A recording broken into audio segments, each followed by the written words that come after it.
Here we go, episode 86 uploaded and coming at you here on this Thursday as we're getting a little bit closer to a weekend of action.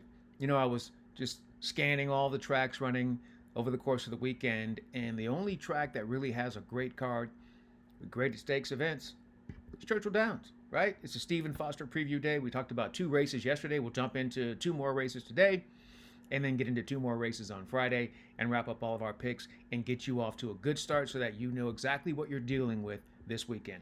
But the big thing coming up, hey, your Kentucky Derby winner from a year ago, Mystic Dan, is back at Churchill Downs. He's running in the Grade 3 Blame. It's worth $275,000. The distance is 1 mile and an eighth. This is a good-looking field, and Mystic Dan got caught up in a situation last time out at Oakland Park where he was running behind Lone Speed. And he had to be probably a little bit closer than I think he wants to be. I think he wants to be back just a hair so he has a target. He'll get that target. He won't have to do all the heavy lifting by, trying to push the pace, right? So you've got all these runners here that have some class. Katona to the inside had been running. Didn't run well in the Dubai World Cup, so obviously has plenty of reason to come back. Alexander Helios has some speed. The 2 will be interesting. The 3 also has speed. More on that one in just a few moments. Then there's Mystic Dan, who wants to sit off the pace. 4-1 on the morning line. Best Actor also has some speed. Hall of Fame is the closer that really can make something happen. Most Wanted is the speed of the speed, so that horse might try to get away. Banishing, Tactical Speed.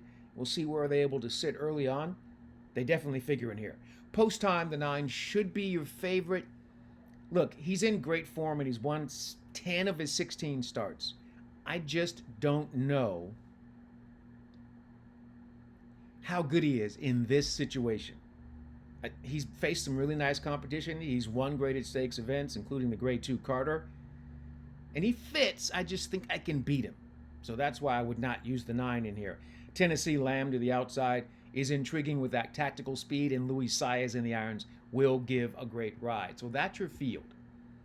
So where do we go? We're going to go in 2 different directions. We think the 3. Antiquarian has back class. This is the winner of the Peter Pan back in 2024, just last year. And so I like that performance at the distance of 1 mile and an eighth. I like the fact that Antiquarian has tactical speed. I love the fact that Johnny V is in the irons. And also improving speed figures for this runner. And I like that. 91, 2 starts back, 93 last time out. So now hopefully another move forward.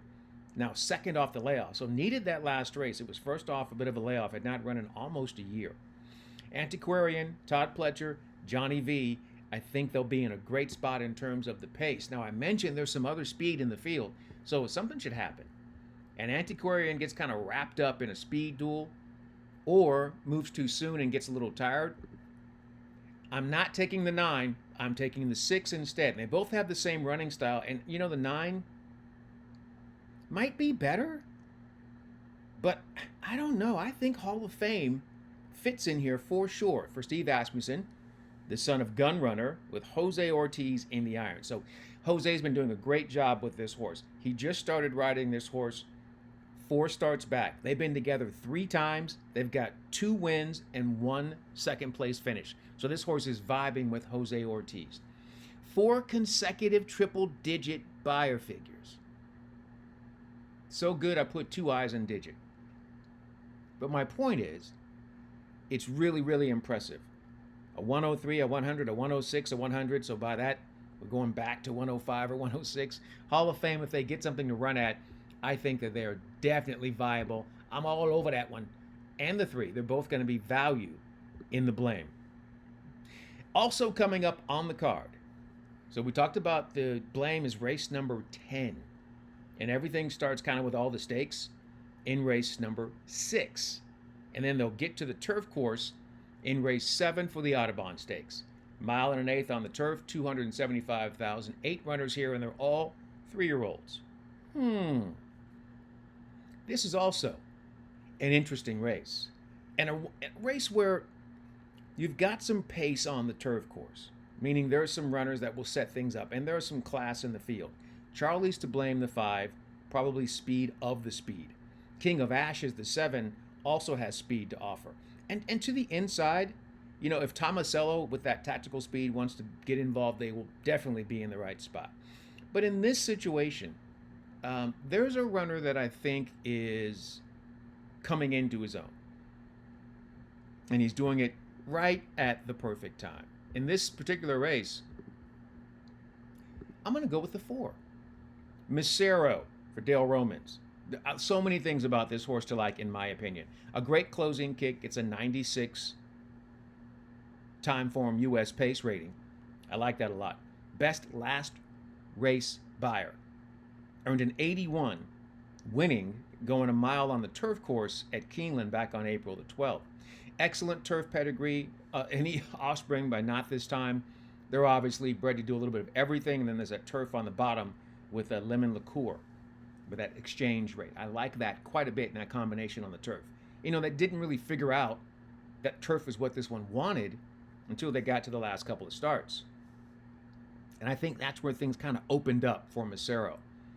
Then Corey Lanerie has the keys. What I mean by that is he's been the only rider. He knows this horse, and I think he figured out some things the last 2 races, like where to put this horse and when to make the move. I think that's really important. And we also know little things about certain riders. Corey Lanerie does a really great job. Now, he gets in trouble.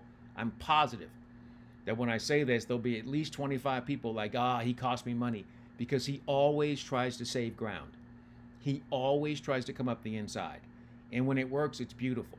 But coming up the inside is the easiest way to get shut off. So that's why sometimes it doesn't work out for Corey Lanerie. But I'm going to trust him. I'm going to trust that move. I'm going to trust that he knows this horse. I'm trusting Dale Romans. The horse is fit. And we're getting great value, 10-1 on the morning line. So there it is in the Audubon Stakes. We'll take the number 4, Misero, to win that race on Saturday. Woohoo! That's going to be fun. All right, so that's what we're working towards coming up on Saturday. And we'll talk about 2 other stakes races coming up on Saturday. We'll do that tomorrow. But we got to get this money today. So we're progressing with our play of the day. Like, I was clear, our play of the day the other day ran last. Absolutely last. And I'm like, shouldn't I get something for that? Because it's really hard to pick the horse that's going to run last. You think it's easy, but it's not. So then yesterday's play of the day, Finn and Brennan, when that race was taken off the turf course and moved to the off track, horse made a great move turning for home and then just got inhaled by the favorite. So we ran third in that particular race. So now we make our way to the top. All right, let's take a look at what we're working with today. We're going to go Gulfstream Park, race 8, on the turf, going a mile. Now, there was more speed signed on to the race, and 2 runners have removed themselves. So now some of the speed is gone. But there's still enough speed to set it up for this horse. Now, this is going to be a little tricky because we're going with a horse that has had 10 starts over the turf course and hasn't won just yet, but has an incredible closing kick. It is extremely consistent. Talking about the number 7, Lights of Broadway, in race number 8 at Gulfstream Park. Jesus Rios is going to be in the irons. I think he knows what this horse wants to do. He's done a great job with this horse. I kind of circled the areas where Jesus was in the irons, and they made really consistent, great moves. Now, those moves were all on the synthetic. And you go back to early in the career, you can see down there with Johnny V riding, some decent performances making the move from off the pace. The horse loves to sit, be covered up, and then make that move. I think they should have enough to run at with the 2 or 3 speed horses left in this race. But more importantly, I don't think it's going to matter. I think the horse is just going to be in a great spot, going to sit and then run everyone down. That's how we play. Race number 8, the play of the day from Gulfstream Park on this Thursday. I've already played it. I put $15 to win. We'll see if it works out. And we'll, of course, check the odds, right? Because while the horse was value on the morning line, we did have 2 scratches, and that obviously will probably bring the odds down on our horse, but we'll take the 6-1.